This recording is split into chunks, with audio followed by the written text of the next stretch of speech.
سے آپ بھی جس کو شرف ملا اور عظمت سب سے فضیلت والی نصیب ہوئی وہ حضرت ابوبکر صدیق کی ذات ہے۔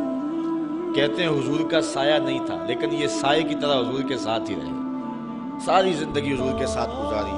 امن الناس بر مولائے ماں، اقبال کا لہجہ دیکھیے، امن الناس بر مولائے ماں، کلیم اول سینائے ماں، ہستی او کشت ملت راچو ابر، ثانی اسنین و غار و بدر و قبر۔ ساری زندگی حضور کے ساتھ گزاری، بدر کے بھی ساتھی ہیں، قبر کے بھی ساتھی ہیں، غار کے بھی ساتھی ہیں، اور حد ہو گئی مزار کے بھی ساتھی ہیں۔ جے شک ہووی تے چل مدینے، آ ویخ لے جوڑ مزاراں دا، بن یار نبی دیاں یاراں دا۔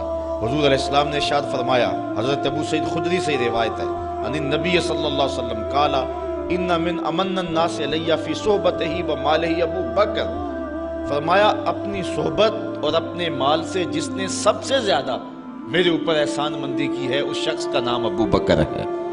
بلکہ حضور نے فرمایا کہ جس شخص نے بھی میرے اوپر کوئی احسان کیا ہے میں اس کے احسان کا بدلہ اس کو دے چکا ہوں، لیکن ایک ابو بکر ہے جس کے احسانات کا بدلہ کل قیامت کے دن اللہ ہی عطا فرمائے گا۔ یہ صرف حضرت ابو بکر صدیق کی ذات ہے، اور حضور نے خود ان کی عظمت کو اس انداز سے بیان کیا۔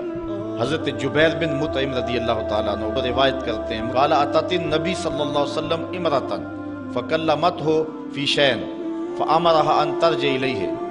ایک خاتون حضور کی خدمت میں آئی، اس نے حضور سے کسی معاملے میں بات کی تو آقا کریم نے فرمایا چلی جا پھر واپس آ جانا۔ قالت یا رسول اللہ ارایت ان جئت ولم اجدک کانہا ترید الموت۔ اس نے عرض کیا اگر میں پھر کبھی آئی تو آپ نہ ہوئے تو، یعنی اس کا مطلب تھا کہ آپ اگر وصال کر گئے ہوئے تو پھر کیا کروں گی؟ قال فإن لم تجدنی فاتی ابا بکر، اگر میں نہ ہوا تو ابو بکر تو ہوں گے نا۔ یہ روایت بخاری میں بھی ہے اور مسلم میں بھی ہے۔ علماء نے کہا کہ یہ حضور ابو بکر صدیق رضی اللہ تعالی عنہ کی خلافت کی طرف واضح اشارہ ہے۔ حضرت علی المرتضیٰ رضی اللہ تعالی عنہ نے حضرت فاطمہ زہرا رضی اللہ تعالی عنہا کی موجودگی میں دوسری شادی نہیں کی تھی، بلکہ کرنا چاہی تو حضور نے منع فرما دیا۔ ان کے وصال کے بعد حضرت مولا کائنات نے بہت ساری شادیاں فرمائی تھیں، ان میں ایک زوجہ سے ایک بیٹے پیدا ہوئے تھے محمد بن حنفیہ، یہ حضرت مولا کائنات سیدنا علی المرتضیٰ کے فرزند ہیں۔ وہ کہتے ہیں کہ ایک دن میں اپنے باپ حضرت علی المرتضیٰ سے پوچھا، قلت لابی، میں نے اپنے باپ سے کہا، ای الناس خیر بعد النبی صلی اللہ علیہ وسلم، اس امت میں حضور کے بعد سب سے افضل شخص کون سا ہے؟ میں نے پوچھا حضرت علی المرتضیٰ سے اپنے والد گرامی سے، قال ابو بکر، تو حضرت مولا کائنات فرمانے لگے ابو بکر ہیں، اور کون ہے؟ قلت ثم من، میں نے کہا پھر کون ہے؟ قال عمر، عمر کہتے ہیں وخشیت ان یقول عثمان، میں نے تیسری بار نہیں پوچھا کہ پوچھا تو حضرت عثمان کا نام نہ لے، تو کہتے ہیں قلت ثم انت، میں نے کہا اچھا پھر تیسرے آپ ہوئے؟ قال ما انا الا رجل من المسلمین، کہا میں تو مسلمانوں سے ایک عام آدمی ہوں۔ تو یہ کہہ کر کے جو ہے وہ آپ نے عجز کیا، کسر نفسی فرمائی۔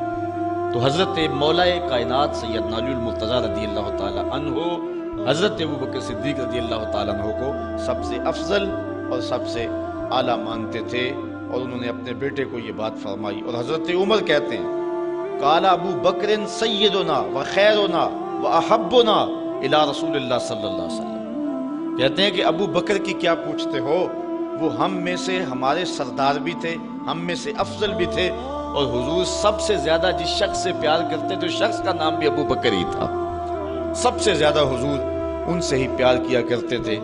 حضرت عائشہ رضی اللہ تعالیٰ عنہ فرماتی ہیں کہ جب حضور علیہ السلام کا آخری وقت آیا تو آقا کریم علیہ السلام نے فرمایا کہ ابو بکر کو حکم دو کہ لوگوں کو نماز پڑھائیں۔ میں نے عرض کی کہ وہ رقیق القلب ہیں، مصلی پہ جب آپ کو نہیں پائیں گے تو بے چین ہو جائیں گے، کسی اور کے لیے حکم نامہ جاری کرو۔ تو حضور علیہ السلام نے جو جواب دیا وہ ایک طویل حدیث ہے، لیکن حدیث کا ایک حصہ ہے کہ حضور علیہ السلام نے فرمایا لا ینبغی لقوم فیہم ابو بکر ان یؤمہم غیرہ، کسی قوم کے لیے مناسب ہی نہیں ہے کہ ابو بکر ان کے اندر رہتے ہو اور امامت کوئی اور کروائے۔ ابو بکر کا حق ہے کہ وہ امامت کروائیں۔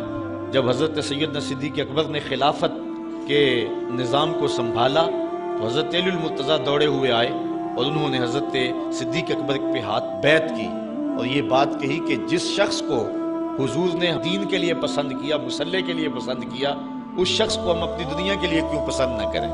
تو حضرت مولا کائنات رضی اللہ تعالیٰ عنہ نے آ کے آپ کے ہاتھ پہ بیعت کی۔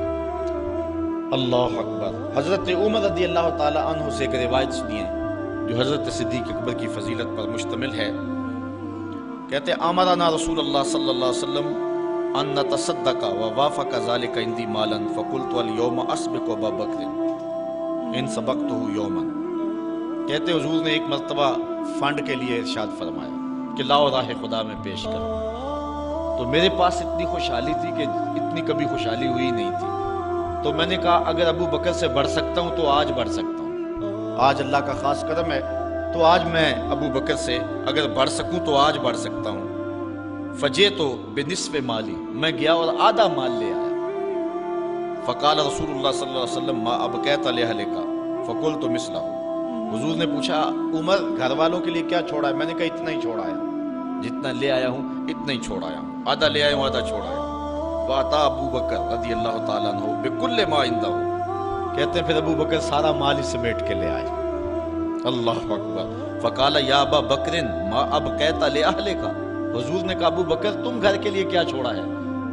حضرت ابو بکر رضی اللہ تعالیٰ نے کہا ابقیت لہم اللہ ورسولہ، حضور میرے سامنے بھی آپ ہیں، میرے گھر میں بھی تو آپ ہی ہیں نا۔ وہ اپنے نام لیواؤں کو تنہا چھوڑتے کب ہیں، جہاں ہم دم نہ ہو کوئی وہاں سرکار ہوتے ہیں۔ تو کہا کہ میں اللہ اس کے رسول کی رضا کو گھر چھوڑ آیا ہوں۔ قلت لا اسبقہ الی شیء ابدا، حضرت عمر کہتے ہیں پھر میں نے کہا کہ میں ابو بکر سے کبھی بھی نہیں بڑھ سکتا۔ اللہ تعالیٰ نے ان کو شان ہی انوکھی دی ہے۔ مہربانی کر کے اس چینل کو سبسکرائب کریں اور زیادہ سے زیادہ اس ویڈیو کو شیئر اور لائک کریں۔